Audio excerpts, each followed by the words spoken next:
tak v rámci menšiny. Měl být vedený a příběhem přenucený respektovat a přijmout základní hodnoty domácího národa. Cizinci by se měli co nejpřímostněji začlenit národa a nikoli vytvářet uzavřenou menšinu. Tam se polárně na Maďarsku. Teda ne na Maďarsku, ale už jako na celý.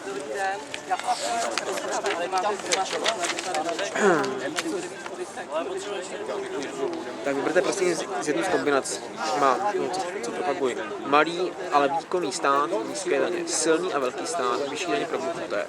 Silný a velmi velký stát, který díky podnikům pod státní kontrolu zajistí práci pro naše lidi. Stát je nefunkční nová konstrukce, která není schopna zajistit. My velký stát asi nikdy nebudeme, takže jako... Když si říkáš, že jste podnikatel, tak jestli malý a výkonný stát, nízké daně, nebo silný velký stát, vyšší daně pro bohaté. Tak nízký daně by byly fajn. No. Jasně. Ale zase malý stát, který se není schopen zajistit celou státnost a suverenitu, že jo? Tak silný velký stát, jakoby, vždycky musíme být s někým, jakoby, aspoň, já nevím, no. Asi ten silný, tak Bčko dejte. Ale jako je to tady, No, jak jsme malinký stát, je to těžký, že jo. Jsme se posadili vůči třeba Německu, ale my jsme závislí na Německu, jako v podstatě, jakoby, dovozový. Taková úvodní otázka, dáváte přednost filmu od Jana Bejka, Zdenky Trošky nebo Leny Riefenstahl? Na mítinku Svěráka mám rád. Dělnické strany sociální spravedlnosti, na mítinku před mimořádnými parlamentními volbami. Ještě než začneme samotnou projevovou část, tak máme tady k dispozici nové vydání dělnických listů, letáky, plakáty a knihu předsedy Vandase s názvem Od republikánů dělnické straně, což je kniha, která monitoruje a mapuje činnost českého vlasteneckého hnutí za uplynulých 20 let. A nyní mi dovolte, abych zde přivítal a slovo předal předsedovi dělnické strany sociální spravedlnosti, panu Tomáši Vandasovi. Takže dobrý den, vážení přátelé, já vás vítám na dnešním předvolebním setkání. I když vás asi na úvod poněkud zklamu, protože vám mohu garantovat, že tady od nás nedostanete ani koblihu, ani párek, ani pivo, ani nic jiného. Pouze vám představíme naše programové priority, co prosazuje dělnická strana sociální spravedlnosti.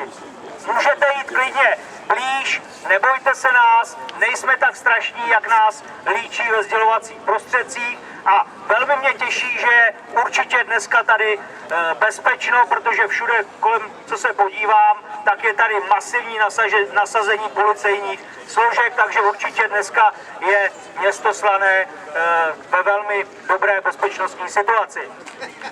Přiznám se, že ještě zhruba tak před 2 měsíci bych neočekával, že dojdeme k tomu, že budou vyhlášeny předčasné parlamentní volby. Skutečně nás to překvapilo, protože došlo k tomu, že ti kapři si sami vypustili rybník a bylo to něco, s čím jsme tady nepočítali, protože jsme mysleli, že se tam budou držet zuby nehty až do té poslední chvíle, co to půjde. Nicméně došlo tady k tomu, že poslanecká sněmovna byla nakonec rozpuštěna a dělnická strana se účastní předčasných parlamentních voleb. Kandidujeme ve všech volebních krajích. Co se týká té dnešní situace, která dnes v této zemi panuje, když se podíváte na všechny regiony, zejména Ústecký kraj, Moravskoslezský kraj, ale Karlovarský, Plzeňský i ty střední Čechy už bohužel, tak je to naprosto tristní situace. Kam jsme se za posledních 24 let pod vládou zkorumpovaných liberalistů vlastně dostali. Země je rozkradená, zdevastovaná, úpadek tradičních hodnot a morálky, rozprodali jsme státní majetek různým kamarádíčkům, lobbystům a podobně, takže dneska nemáme vůbec nic. Zbylo nám tak jedině letiště Praha a polostátní podnik ČEZ. A jinak jsme opravdu přišli prakticky o vše. Takže ten výsledek je naprosto tristní. A naše republika se bohužel stala rejdištěm politických gaunerů, kteří si z naší země udělali doslova a do písmene dojnou krávu, myslí pouze na svoje výdobytky, na svoje prebendy, koryta a starosti slušných obyčejných lidí jsou jim naprosto lhostejné. Takže to je situace za posledních 24 let, kam jsme se dostali. A když se podíváte na ten vývoj v posledních 3 letech, od posledních parlamentních voleb, kdy tady došlo k ustanovení vlády premiéra Nečase ve složení ODS, TOP 09, Věci veřejné. Věci veřejné se nakonec tedy rozpadly na ten spolek Karoliny Peake, nebo jak se to jmenovalo, drželi se tam tedy zuby nehty a nakonec to vládnutí museli ukončit až policejní těžkohoděnci, kteří se proháněli po úřadu vlády, zatímco pan Nečas někde špásoval s paní Naďovou. A došlo tedy k tomu, že vláda musela pod tlakem těch okolností podat demisi. Máme tady novou vládu, která nezískala důvěru Poslanecké sněmovny, zcela logicky, ale plní svůj zadaný účel. A to znamená propagace té jedné politické strany pana prezidenta Zemana.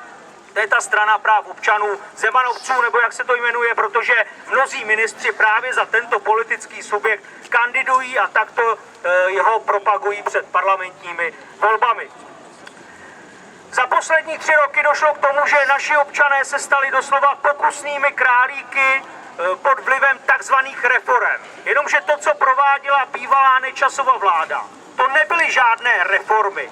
To byla snaha získat peníze z kapes daňových poplatníků, tak aby lidé zaplatili ty zlodějiny, které tady oni napáchali za posledních 24 let. Došlo k obrovskému zhoršení životní úrovně občanů. Naše země je dnes zadlužená ve výši 1,7 bilionu korun. Každý občan této země, včetně nemluvňat, dneska dluží asi 157 tisíc korun a dochází k obrovskému zhoršení životní úrovně zejména seniorů a mladých rodin s dětmi. Takže to jsou výsledky vládnutí bývalé vlády. Za této situace samozřejmě dochází k tomu, že z toho těží opoziční, v úvozovkách opoziční socialisté, kteří už se těší a třesou na vládnutí, sestavují stínové ministry a podobně. Jenže chci před touto volbou varovat, protože to je z bláta do louže. Zatímco tady centrální vláda rozkrádá tuto zemi pod svojí správou, tak na pozicích krajů a krajských hejtmanů tak činí socialisté. A konec konců stačí zmínit případ bývalého středočeského hejtmana pana Ráta, který šel po ulici a měl tam údajně víno a změnilo se mu v milionové bankovky. Takže dovedete si představit, jak oni asi mají chuť spravovat tuto zemi a zejména ji spravovat do vlastních kapes. Takže varuji před volbou opoziční socialistů, protože ti už tady vládli konec konců i v minulosti 8 let a víme, co dokázali, jediné zadlužit obrovským způsobem naši zemi.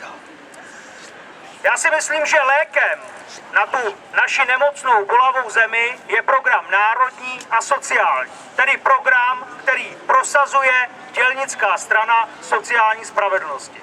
Já bych tady zmínil namátkou některé ty důležité body, které si myslím, že je nutné zmínit, abyste si udělali obrázek o tom, co chceme a co prosazujeme, protože v médiích o nás uslyšíte maximálně to, že jsme zlí, špatní, extremisté a podobně. Takže především, co prosazuje tedy dělnická strana sociální spravedlnosti? Jestli tady bude někdo narušovat mítink, žádám policii, aby tak zasáhl proti těm, kteří tady pískají, nebo tady prostě si přinášejí nějaké svoje... Takže pokud se budete chovat slušně, tak tady buďte. Pokud ne, tak vás nechám vykázat. Takže co prosazuje dělnická strana sociální spravedlnosti? Především je nutné obnovit plnou suverenitu České republiky. Odmítáme podřízenost Bruselu a bruselské centrále. Odmítáme, aby nám Brusel diktoval, co můžeme nebo nemůžeme, kolik toho mohou naše podniky vyrábět nebo někam vyvážet. A chceme tedy, abychom zastavili přenášení pravomocí do bruselského centra.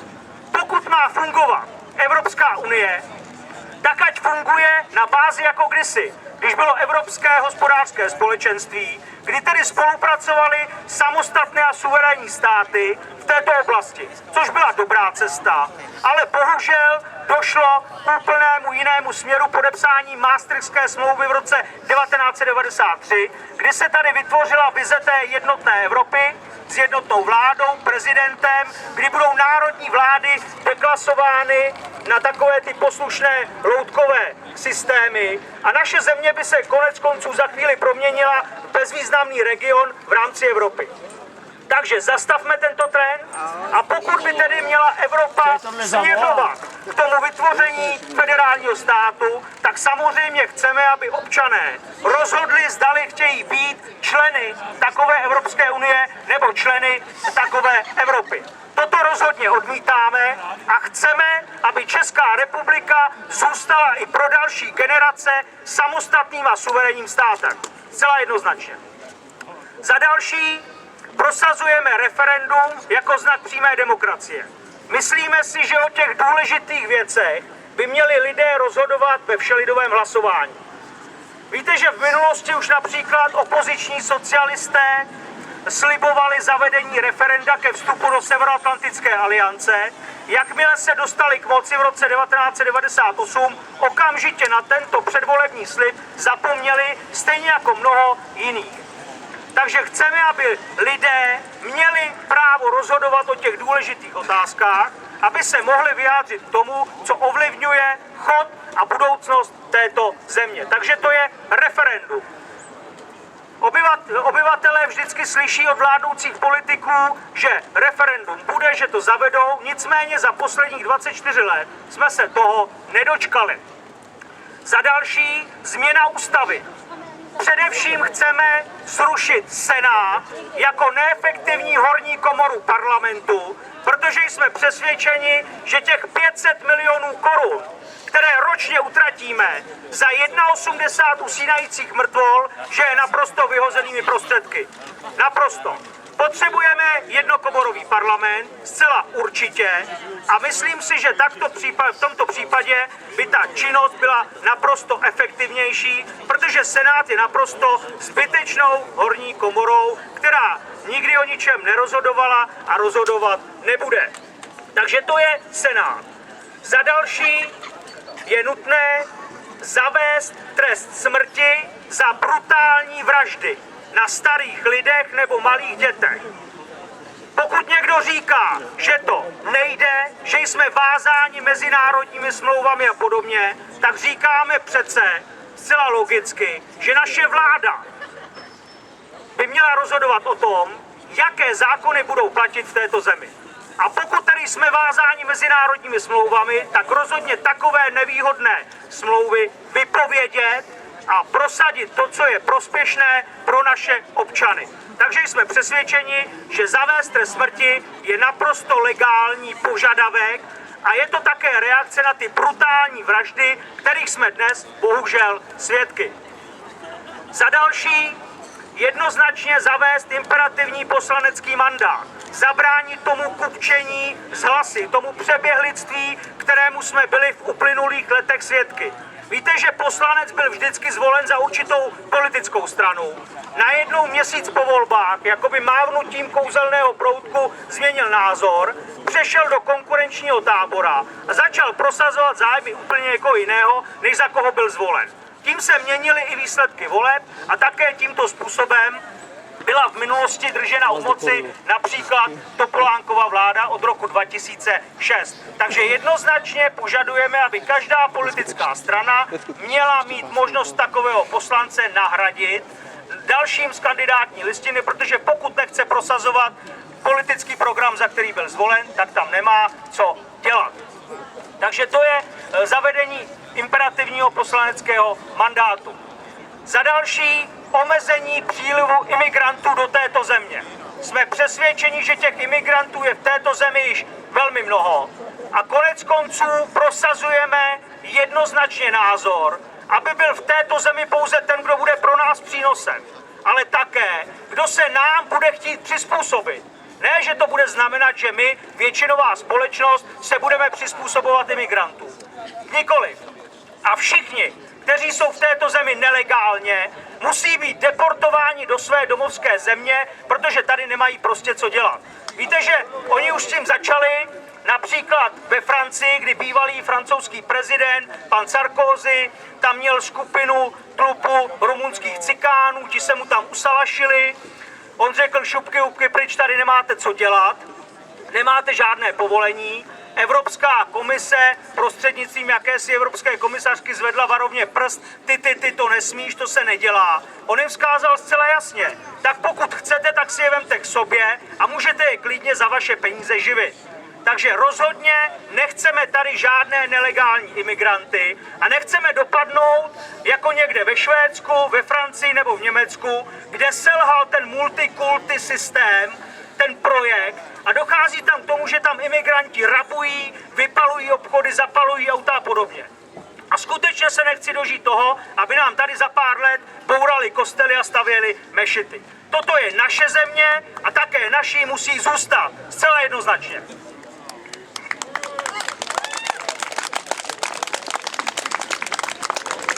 Víte, že já jsem už v minulosti kritizoval v roce 2009 příliv imigrantů, když jsem řekl, že naši zemi zaplavila imigrantská vlna, tsunami a podobně.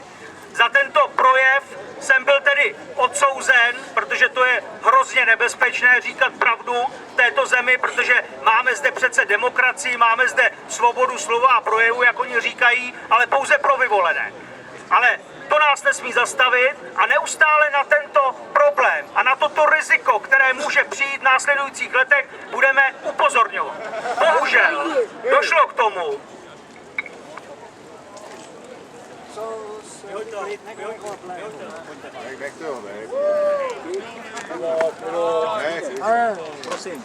A čemu to je? Čemu to je? ten pán ani asi neví, jestli je válka nebo září, protože mu není ani rozumět.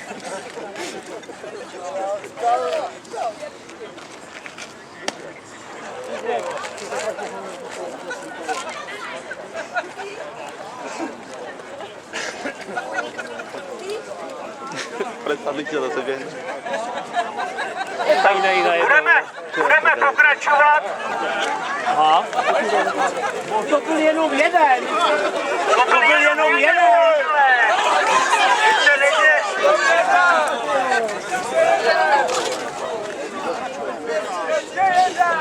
Přátelé, Ano, ještě jiný náš názor. Policejní brutalita zasáhla. takže, přátelé, budeme pokračovat. Jak už jsem řekl, v roce 2009 jsme na to upozorňovali na ten problém, ale bohužel, co se týká imigrace, tím, jak došlo podepsání Lisabonské smlouvy ze strany vlády České republiky, tak jsme se dostali do situace, kdy tedy pokud Brusel nařídí, že Česká republika musí přijmout třeba 100 000, 200 000, 300 000 imigrantů, tak budeme muset splnit, protože jsme se k tomu prostě zavázali podepsáním Lisabonské smlouvy. Takže my požadujeme jednoznačné revize takovýchto nevýhodných smluv, protože ty jsou proti zájmům České republiky a její plné suverenity. Takže to je otázka imigrantů. Za další, a to si myslím, že by mělo být jako důležitý programový bod každé společnosti, demokratické společnosti. Chceme, aby zákony této země platily pro všechny občany stejně, bez rozdílu barvy pleti.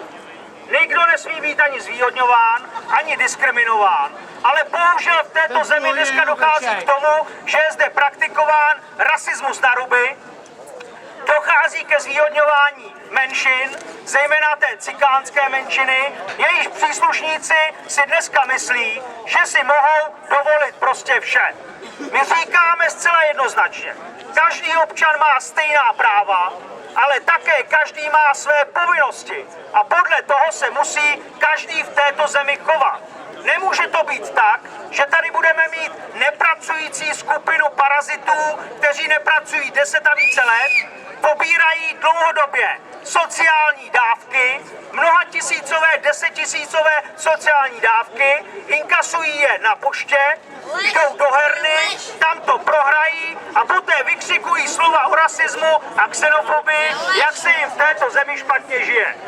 To je potřeba změnit, protože v této zemi, když se slušný člověk dostane do problémů, ztratí práci, zcela jednoznačně, což se může stát dneska každému. Víte, jak to v této zemi za hospodářské situace vypadá? Tak tedy takový člověk, pokud jde na úřad práce, poté na sociální odbor, tak musí projít ponižujícím řízením, kde je mu zmapován majetek, jestli má ledničku, pračku, auto, pokud ano, tak si to prodejte a poté se s vámi budeme bavit. Ale naproti tady máme protěžovanou menšinu, zejména cikánů, kteří dostávají, jak říkám, mnohatisícové sociální dávky. Já chápu, že některým lidem se to líbí, že jim to vyhovuje, když jsou tady parazité, kteří vysávají peníze nás všech, kteří tady něco se snažíme budovat. Já chápu, že různým lemplům, feťákům a různým takovým individuím to vyhovuje. Ale já říkám zcela jednoznačně, že chceme, aby v této zemi byl pořádek, rozhodně, a ne, aby nás tady vykořisťovali různá individua. Takže to je náš základní programový bod.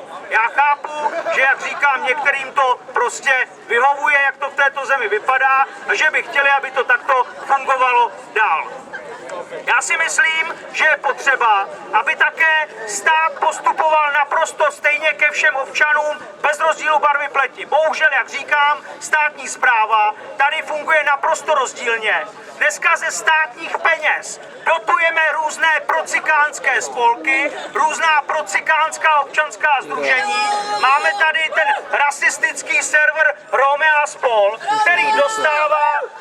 Jestli budete rušit meeting, já vás nechám vyvést. Odveďte to individuum, co tady poskakuje, jak Pepek Vyskoč. To je tady individuum. O tom by se dalo diskutovat. Odmítáme podporovat takové rasistické servy, jako je Rome a spol, kteří neustále rozeštvávají společnost, dělí nás na menšinovou společnost, většinovou a podobně, útočí proti Čechům. To rozhodně odmítáme. A také odmítáme ze státních peněz podporovat různá občanská sdružení, kde si cikánští bosové dávají statisícové platy a nakonec to končí defraudací státních peněz, jako se tomu dělo například na Karlovarsku, kde byl ten cikán Bílý, nebo jak se jmenoval, a defraudovali tam 6 milionů korun. No tak to přece není možné podporovat. Podporujme tedy skutečně spolky, občanská sdružení, která si to zaslouží, která něco se snaží budovat v této zemi, a ne různé parazity, kteří si z toho udělali takovou lehkou živnost a dostávají peníze ze státního rozpočtu. Takže to je základní požadavek naší strany. A také obnovit pořádek a bezpečí v této zemi. Protože bohužel v některých regionech, městech a obcích se mnozí lidé dneska bojí vycházet ze svých domovů. Vždyť víme, jak to je například na Šluknovsku nebo na Severní Moravě, my jsme tam byli, mluvili jsme s těmi lidmi, ti už nevěděli kudy kam, šli nakonec protestovat na náměstí, šli do ulic a čeho se dočkali od bývalé vlády? Dočkali se toho, že byli všichni nazváni extremisty a rasisty, protože dneska to v této zemi vypadá tak, že pokud nesouhlasíte s tím, co prosazuje vláda a tento režim, máte okamžitě nálepku extremistů a rasistů.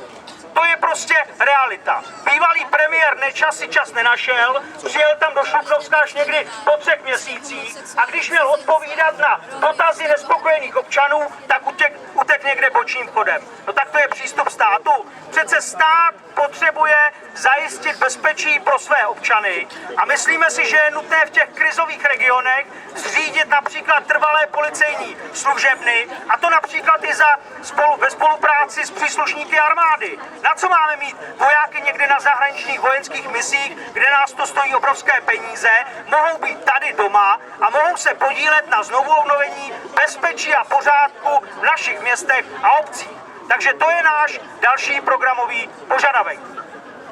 Co se týká dalších programových bodů, otázka nezaměstnanosti. Víte, že to je oblast, která trápí Českou republiku čím dál tím více. Tady se ale také musíme ptát, kdo to zavinil.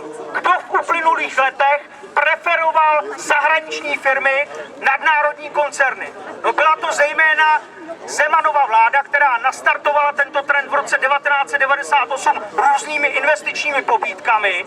Přicházely sem nadnárodní koncerny, dostávaly desetileté daňové prázdniny. Poté, co vypršely daňové prázdniny a měly takové společnosti platit své povinnosti a daně, tak zmizely někde dál na východ, rozmontovali halu a hurá pryč. Takže pro nás to nemělo žádný užitek, protože se tady nevytvářela pracovní místa, tyto firmy stejně zaměstnávaly cizince, takže nám tady vůbec nic nezbylo. Je potřeba tedy nastartovat cestu podporu českým podnikatelům, českým firmám, těm, kteří tady dlouhodobě vyplácejí a vytvářejí pracovní místa, protože to je cesta kupředu, od které se můžeme odpíchnout. Nikoliv to, že tady budeme podporovat firmy, jejichž zisk mizí někde za hranicemi této země. Vemte si také, že bohužel jsme se v uplynulých letech zbavili těch strategických podniků, které jsme měli a které nám mohly vydělávat miliardové částky každý rok.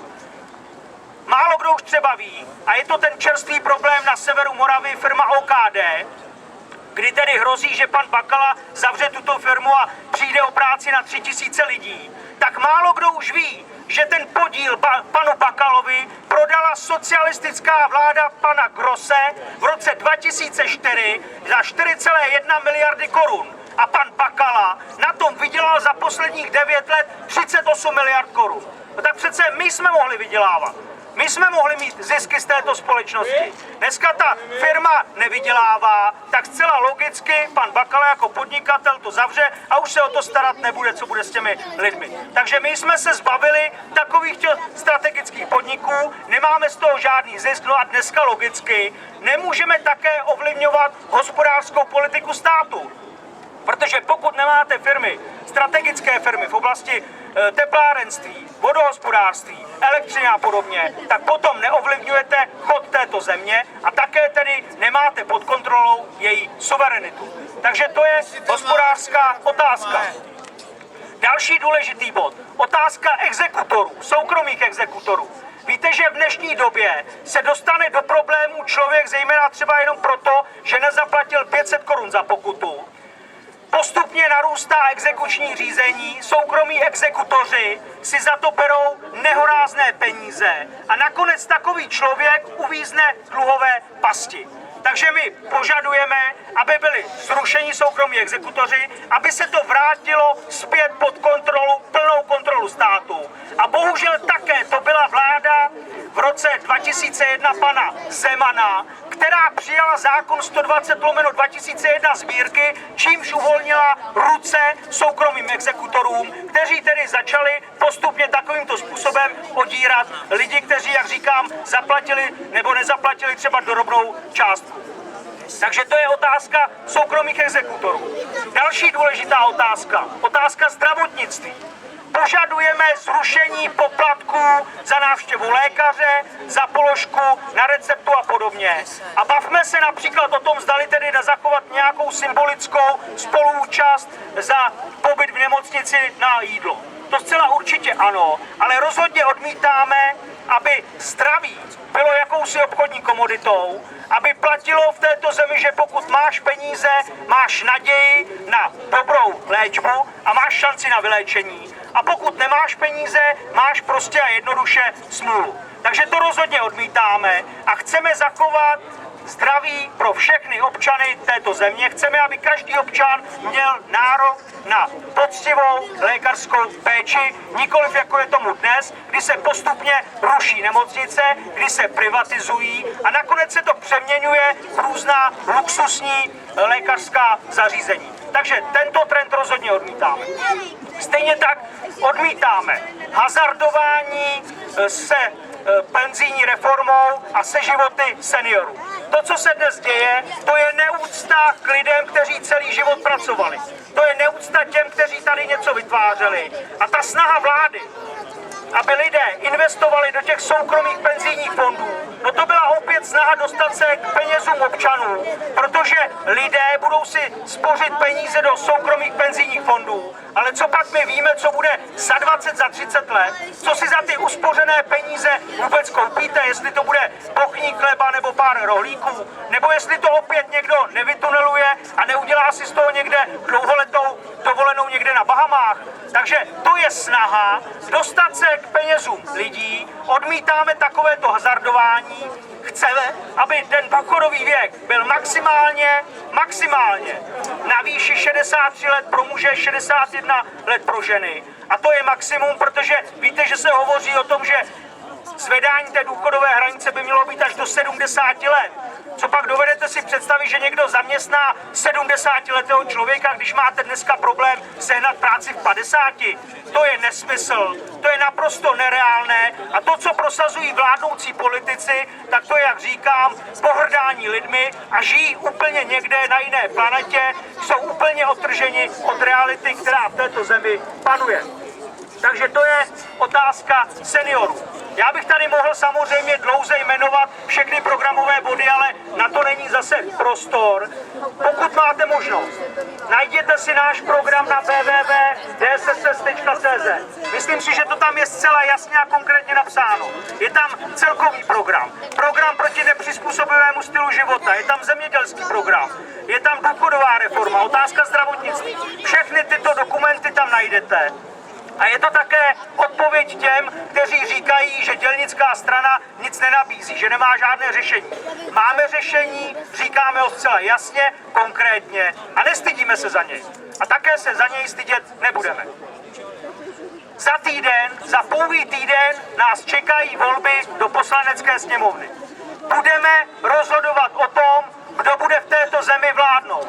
Kdo bude mít tedy otěže, lidově řečeno, v rukou. Já si myslím, že dnes máme na výběr ze dvou možností. Buď to bude volba stávajících parlamentních stran a pak je úplně jedno, jestli volíte lidovce, socialisty, komunisty, ODSáky nebo jakékoliv jiné politické strany, které tady byly v parlamentu nebo jsou v parlamentu. A potom, pokud máte možnost, tak máte šanci volit národní opozici. Já si myslím, že volbou národní opozice nic nestrácíme, rozhodně ne. Myslím si, že to je naděje pro tuto zemi, protože opravdu, jak říkám, není řešení volit neustále ty stejné dokola. Řešením je volit změnu radikální a nekompromisní.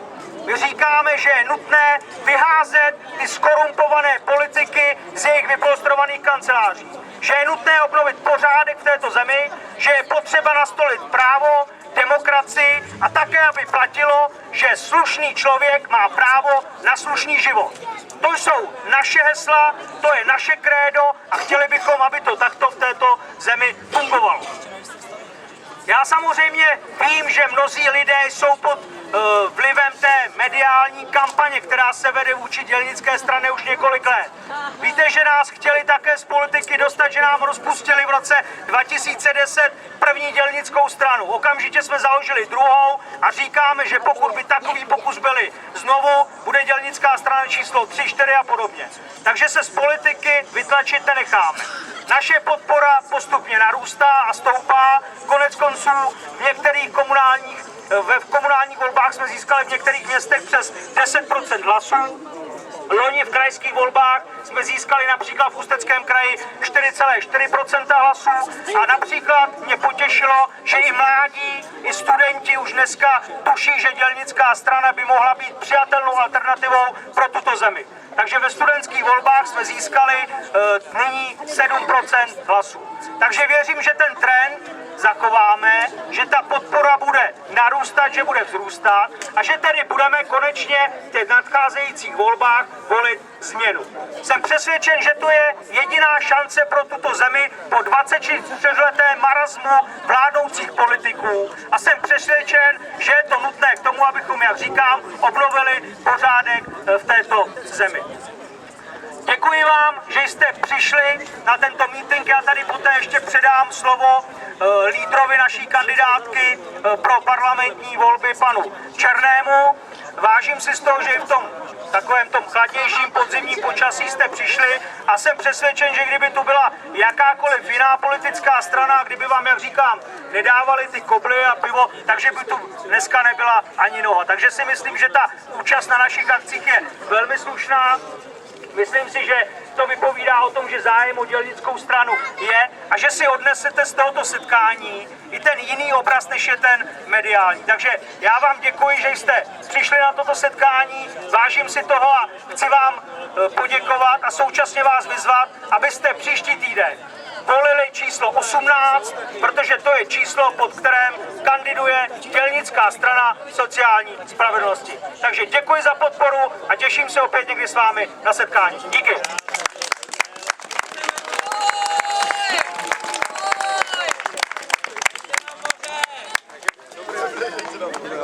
Dámy a pánové, jak pan předseda představil, jmenuji se Černý a jsem předsedou Středočeské krajské organizace dělnické strany sociální spravedlnosti a kandiduji do poslanecké sněmovny.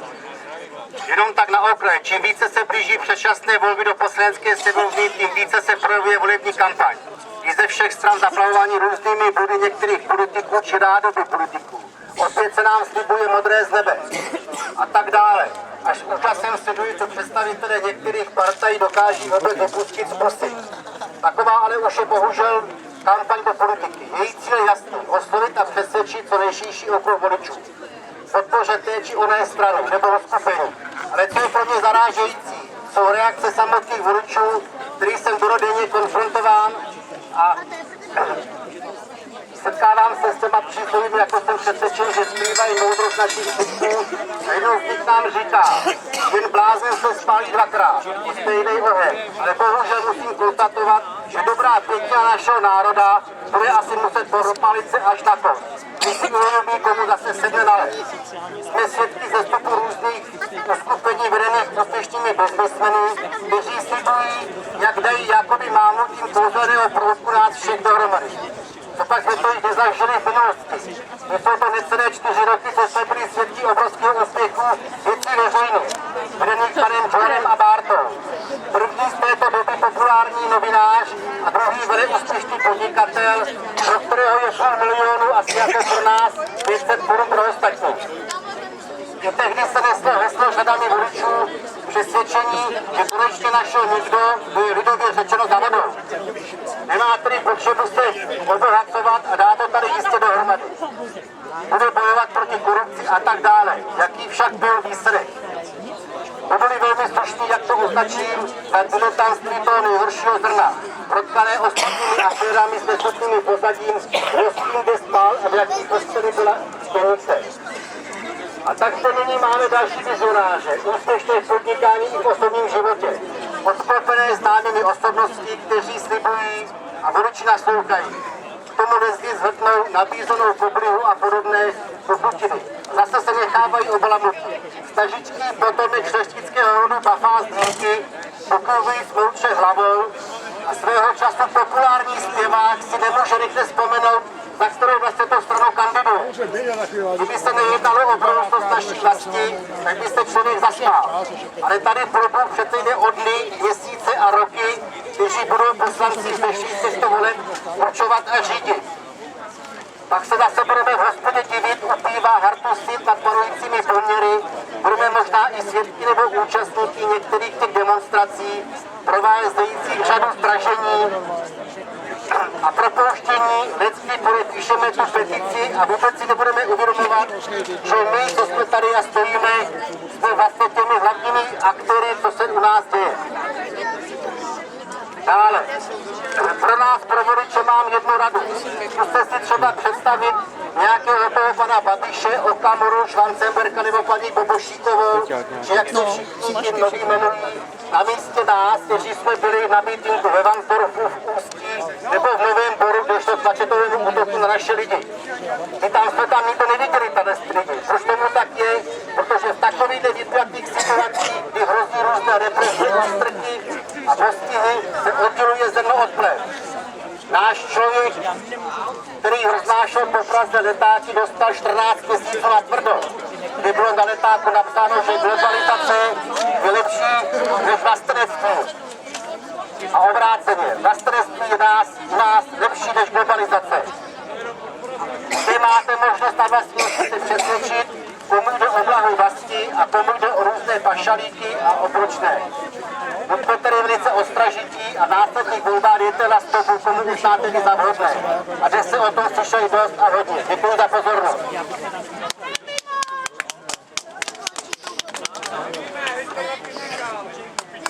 Děkuji. Takže dámy a pánové, děkujeme za vaši hojnou účast na tomto mítinku a věřím, že se všichni příští týden sejdeme ve volebních místnostech a budeme volit číslo 18, kandidátku Dělnické strany sociální spravedlnosti a hlas pro Dělnickou stranu sociální spravedlnosti je hlasem pro národ a práci. Děkuji.